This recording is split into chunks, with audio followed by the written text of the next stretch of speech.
For my platform game, I made a game with a ball that would have to jump on different platforms and avoid spikes to reach an end goal. And when it reached the end goal, it would switch to the next level.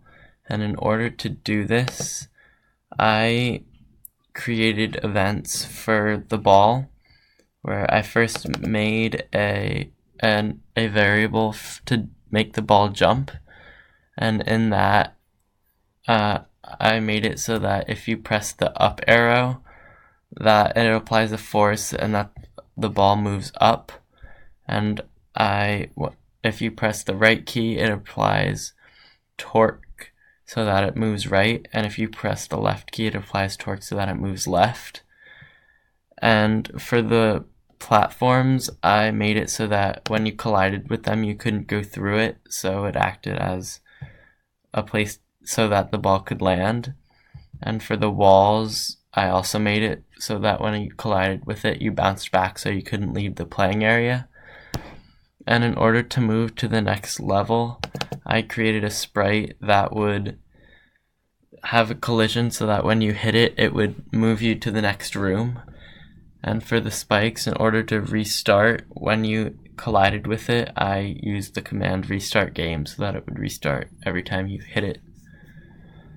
And so when you play it, you would look like this. You jump over the spike, and then you would jump over,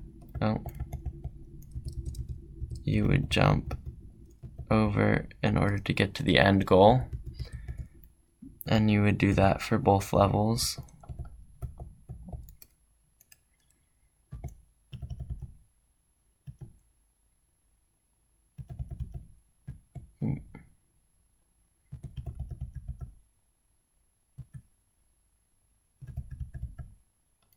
And when you die, it would restart you to the beginning.